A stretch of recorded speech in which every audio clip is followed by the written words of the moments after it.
Amen. C'est merveilleux chant. Gloire à Dieu. Vous avez vu, les frères sédentaires ont la même organisation que nous. Mais que voulez-vous? Nous sommes le corps du Christ. Amen. Amen. Et puis, c'est vrai que peut-être nous avons différentes cultures, mais le même esprit, la même foi, le même Père, le même Seigneur et le même baptême. Béni soit l'Éternel. Ce matin, devant moi, il n'y a pas des frères ou des sœurs, il y a mes frères, mes sœurs. Béni soit le Seigneur, nous sommes un en Jésus-Christ. Gloire à Dieu. Nous sommes un en Jésus-Christ. Peut-être que le Seigneur reviendra pendant ce culte. Amen. Gloire à Dieu. Viens, Seigneur Jésus. Et l'Esprit et l'épouse disent Amen. Viens, Seigneur Jésus. Alléluia. Nous avons vu hier la victoire de notre Sauveur. Et si le sang de cet agneau victorieux est sur le linteau de nos portes, alors même si nous mourons, nous vivrons. Parce qu'il est la résurrection et la vie éternelle. Alléluia. Vous savez, la vie éternelle ne commence pas à la fin de notre vie, mais au commencement de notre foi. Nous sommes déjà entrés dans l'éternité. La Bible dit que nous sommes déjà assis en lui dans les lieux célestes. Nous sommes des citoyens des cieux. Amen. Alléluia. J'aimerais ce matin encore vous parler du Christ. Alléluia. Béni soit le Seigneur. Vous parlez de Jésus. Et si ce matin nous concentrons nos cœurs et nos regards sur celui qui nous a aimés, j'aimerais voir avec vous le poids de l'amour, la mesure de l'amour, la valeur de la substitution. Quel est le prix que le Père a donné pour notre vie? Jésus a dit dans Jean chapitre 17, dans la prière sacerdotale, « Père, tu m'as aimé avant que le monde fût, mais comme tu m'as aimé, et cela m'étonne, me surpasse, me dépasse, m'envahit, tu les as aussi aimés. » Ça veut dire que Dieu a jugé notre vie à la valeur de la sienne. C'est quelque chose d'étonnant, d'extraordinaire. Une vie éternelle a été donnée pour nous, pour une vie mortelle, une vie juste, pour des vies impures. Nous ne méritions rien, c'est une vraie grâce. C'est un amour gratuit. On a du mal, nous, à croire dans un amour gratuit. Vous savez, la grâce est trop beau pour être vrai pour certains. Mais que voulez-vous? Tout a été payé, tout a été remis, tout est par grâce. Et j'aimerais voir avec vous quel a été pour nous l'amour de Dieu. Quel a été le prix du Père? J'aimerais qu'on réalise cela ce matin ensemble. Vous voulez? J'aimerais qu'on prie le Seigneur. Alléluia. Alléluia. J'aimerais demander à mon frère de l'ancien qui prie le Seigneur pour nous. Oui, Seigneur, c'est devant toi qui nous a rassemblés en Jésus, que nous sommes maintenant, Seigneur. Et au moment où notre frère va ouvrir ta parole pour nous, nous te prions de disposer nos cœurs, Seigneur, de renouveler notre intelligence spirituelle pour saisir, Seigneur, tous ces mystères insondables que tu as voulu nous révéler, Seigneur, par Jésus, et que tu nous révèles par ta parole. Et avec Jésus, nous voulons dire, Seigneur, ta parole est la vérité. Et maintenant, Seigneur, sanctifie-nous par elle. Donne-nous d'avancer, Seigneur, dans la connaissance de ton plan divin, de ta grâce. Et bénis-nous, Seigneur, tous, au travers de l'annonce de ta parole, par le Saint-Esprit. Nous t'en prions au nom de Jésus-Christ. Amen. Gloire à Dieu. Une petite histoire nous dit, semblerait une histoire vraie, qui concerne le grand roi Cyrus. Ce grand roi venait de vaincre un royaume, et devant lui il était un roi vaincu, à genoux devant lui, avec sa femme et ses enfants. Et son grand roi posa une question au roi vaincu, et lui dit, « Que me donneras-tu pour ta vie ?» Le roi vaincu lui répondit, « La moitié de mon royaume. » « Que me donneras-tu pour la vie de tes enfants? » L'autre moitié de mon royaume. « Et pour la vie de ta femme, que me donneras-tu, de ta reine ?» Et le roi se leva plein de larmes et lui dit, « Ma propre vie. » Cette réponse plut tellement au roi Cyrus qu'il lui remit sa femme, ses enfants, son royaume et le laissa partir avec une pleine grâce, lui remit tous ses biens. Chemin faisant, le roi vaincu parlait à sa femme, lui dit, tu as vu la grâce de cet homme, la noblesse de ce roi, il nous a tout remis, il nous a tout redonné. Et la femme le regarda plein de larmes et lui dit, moi je n'ai vu que celui qui voulait donner sa vie pour moi. Alléluia. Et ce matin, j'aimerais qu'on fixe nos regards vers celui qui nous a aimés. Amen. Écoutez, voilà la plus grande des prédications.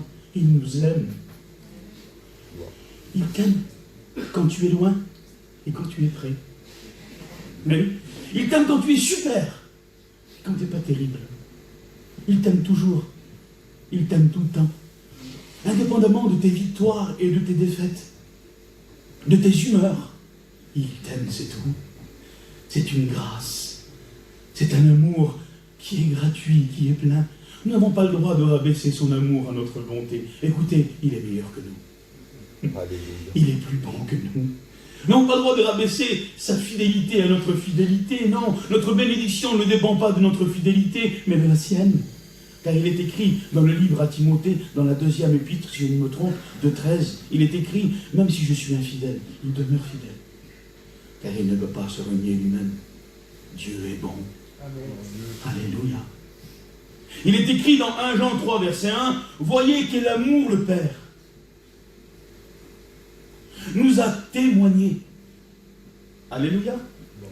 Car Dieu n'a pas fait que dire je t'aime. Il l'a prouvé. Alléluia. Il l'a prouvé.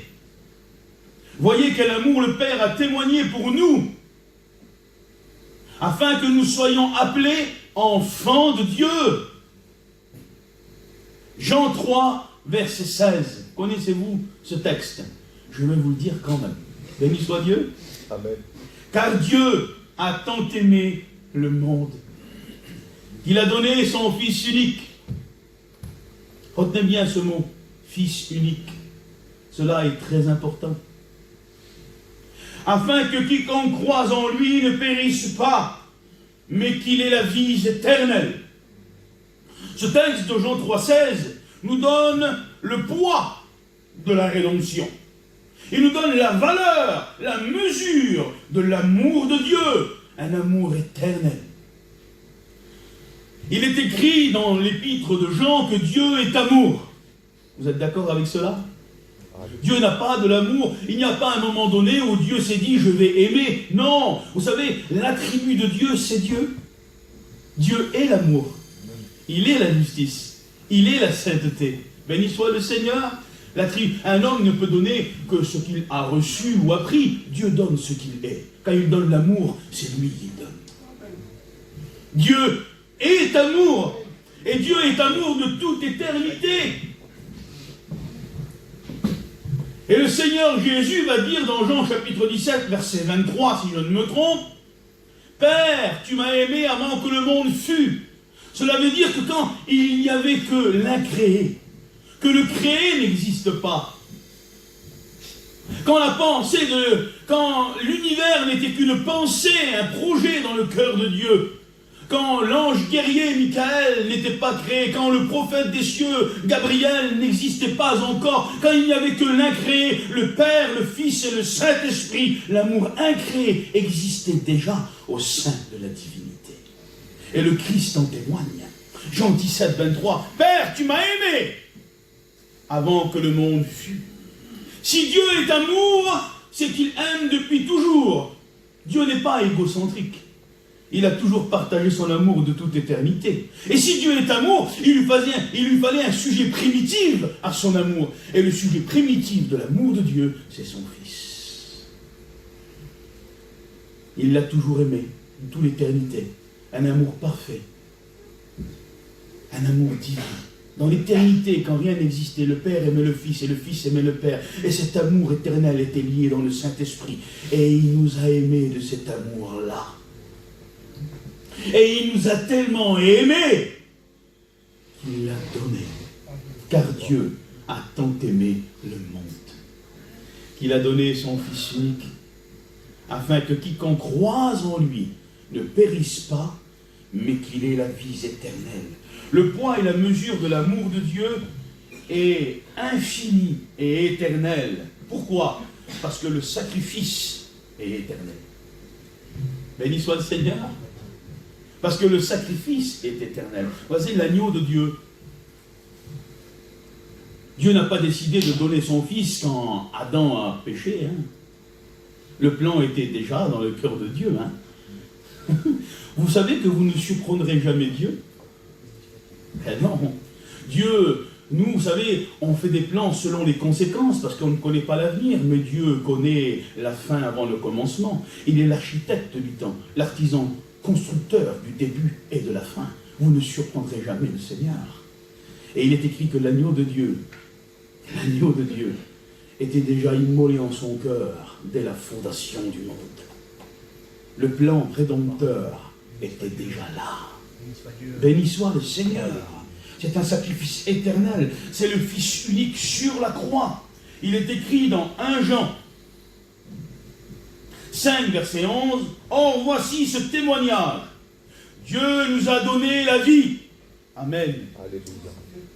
Dieu nous a donné la vie éternelle. Et cette vie est dans son Fils. Et cette vie est dans son Fils. L'amour a une mesure. Oui. L'amour se mesure au sacrifice. Plus vous aimez une personne, et plus vous serez capable de donner sans compter.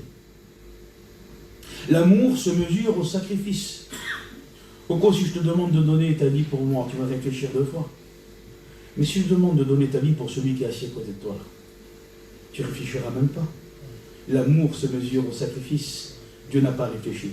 Et même le Christ, Paul dit qu'il n'a pas regardé comme une proie arrachée, mais il s'est dépouillé, il a donné sa vie. Il t'a aimé, il m'a aimé, il nous a aimés. L'amour se mesure au sacrifice. La largeur, la hauteur et la profondeur de l'amour de Dieu se voient visiblement à la croix du calvaire. Béni soit le Seigneur. Alléluia. La croix du calvaire est la manifestation visible de l'amour de Dieu. Vous savez, les sentiments sont invisibles. Je ne peux pas voir les sentiments de votre cœur. Je ne peux les voir que par les larmes. Quand le sentiment devient trop fort, quand le sentiment devient trop puissant, il se manifeste visiblement par des larmes. Béni soit le Seigneur. Et Dieu t'aimait tellement. Dieu nous a tant aimés. Dieu nous a tant aimés. Que cela a été rendu visible. Il y a eu un témoignage au centre de la terre. Une croix a été dressée. Les larmes de Dieu ont été versées à Golgotha. Il a déchiré les cieux. Il est descendu et il a donné sa vie. La manifestation visible de l'amour de Dieu, c'est la croix du calvaire. Dieu témoigne qu'il nous aime.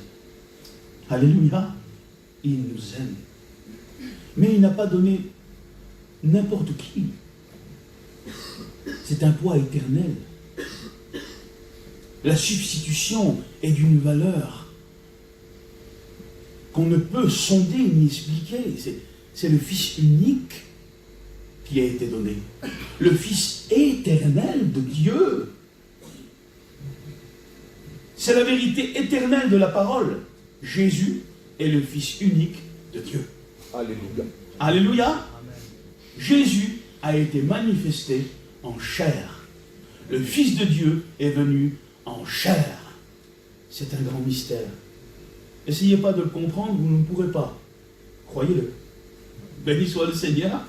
Il y a des choses, je crois, que la réponse la plus sage est « je ne sais pas, mais je crois ». Béni soit Dieu. Si on peut expliquer toute la Bible, de toute façon, ce n'est plus la Bible. Hein. Même le grand apôtre Paul dit il y a des mystères que nous connaîtrons plus tard, mais pour l'instant, il nous demande simplement de croire. Comment voulez-vous mettre l'océan dans un vase? Cela est impossible. Michée 5.1 nous dit « Et toi, Bethléem Ephrata, petite entre les milliers de Juda ». Nous allons beaucoup lire la Bible ce matin. Mais que voulez-vous, elle parle mieux que moi. Alors nous allons lire la parole. Alléluia. Alléluia. Et de toi, Bethléem Ephrata, petite entre les milliers de Juda, de toi sortira pour moi celui qui dominera sur Israël. Et dont les activités remontent aux temps anciens, au jour de l'éternité. Gloire au Seigneur. Jésus est le Fils de Dieu. Matthieu 3, verset 17. Celui-ci est mon Fils. c'est le témoignage de la parole. C'est le témoignage de Dieu le Père. Jésus-Christ est le Fils de Dieu. Le Père n'a jamais cessé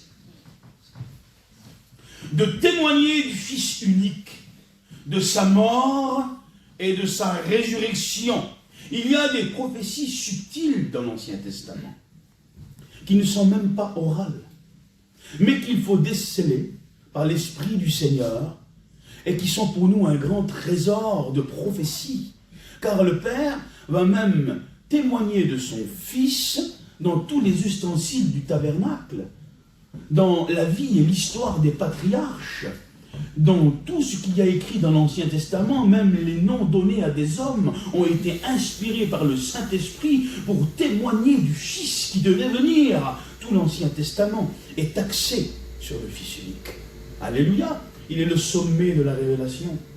Il est le centre de la parole de Dieu, le centre de la prophétie des prophètes, le centre et l'accomplissement de la loi, le centre du message du Père, le centre de l'enseignement des apôtres.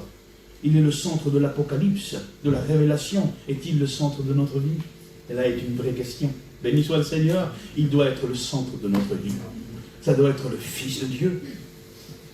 Nous voyons même que dans le pectoral, dans l'Ancien Testament,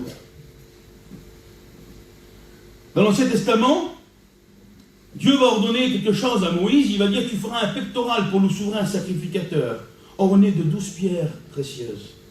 Oh, je n'ai pas la prétention de nous apprendre quelque chose ce matin, mais ensemble, regardons la prophétie pour que notre cœur soit béni. Alléluia. Tu feras un pectoral au souverain sacrificateur, orné de 12 pierres précieuses, qui représentent les 12 tribus d'Israël. Et nous voyons que la première pierre et la dernière pierre, le Père va témoigner du Fils, de sa mort et de sa résurrection. Béni soit le Seigneur, je bénis ton saint nom. La première était la tribu de Ruben, qui veut dire: voici un fils. Et la deuxième et la dernière était celle de Benjamin, qui veut dire fils de ma droite. La première était le sardoine, et la dernière, d'onyx. Alors tu pourrais dire: pasteur, c'est un peu tiré par les cheveux ce que tu fais. Tu prends n'importe quelle pierre, là, et puis tu fais dire ce que tu veux, mais la Bible rend témoignage de la Bible. Gloire à Dieu. Vous comprenez? Et il est écrit dans Apocalypse chapitre 4, verset 2, que le prophète, l'apôtre, va avoir une vision de celui qui était assis sur le trône, le Fils de Dieu. Il va dire: il avait un aspect de sardoine et d'onyx. Son aspect était celui d'une sardoine et d'onyx. Donc Dieu vient distinguer cela. Voici un fils. C'est l'incarnation du Fils de Dieu sur la terre, le Fils souffrant qui venait donner sa vie. Et le Fils de ma droite, c'est la résurrection du Christ à la droite de Dieu, l'avocat qui plaide pour nous maintenant dans un salut éternel. Béni soit le Seigneur. Le Père n'a jamais cessé de témoigner. Jamais. Hier, on parlait avec mon frère à la fin de la réunion. Je me suis réjoui de cette conversation. Et on parlait de ce merveilleux fait de Genèse 35, 18. Tout parle du Fils. Tout nous révèle le Fils. Et l'Esprit, des fois, nous donne des lumières dans sa grâce. Alléluia. Là, il est écrit qu'une naissance va se faire, Genèse 35, 18. Une femme qui s'appelait Rachel. Elle va mettre au monde ce fameux Benjamin. Elle était sur le point de mourir. Elle va dire: ses fils s'appellera Ben-Honi, qui veut dire fils de la douleur, fils de la souffrance. Et là, Jacob, qui était un prophète, va prophétiser, va dire: non, il sera appelé Benjamin, fils de ma droite. Et là, il y a un grand message. C'est une prophétie messianique. Il sera appelé Ben-Honi, fils de ma douleur. Parce que le Fils devait venir en premier comme le serviteur souffrant. Israël s'attendait à voir le ciel ouvert avec le guerrier au cheval blanc, mais il fallait d'abord l'homme humble au petit ânon. Il fallait qu'Ésaïe 53 s'accomplisse, homme de douleur, habitué à la souffrance, semblable à celui dont on détourne le regard. Il n'avait ni beauté ni éclat pour attirer nos regards, cependant c'est nos péchés qu'il a portés. Amen. C'est pour nos souffrances qu'il a été brisé, pour nos iniquités. Il fallait le Fils souffrant. Et ensuite, après la mort, il y a le Fils de la droite, de la résurrection. Béni soit Dieu. Donc nous voyons que dans tout l'Ancien Testament, la mort et la résurrection du Christ est prophétisée. Le centre, c'est le Fils. Alléluia. Il y a un seul socle de salut, un seul fondement de la résurrection. C'est Jésus, le Fils de Dieu. Jésus, le Fils de Dieu, d'une manière différente, vous savez. Et là est le poids de la rédemption. Là est la valeur de la substitution. Il n'est pas fils comme vous et comme moi. Non. Israël, les anges et les chrétiens sont aussi appelés fils.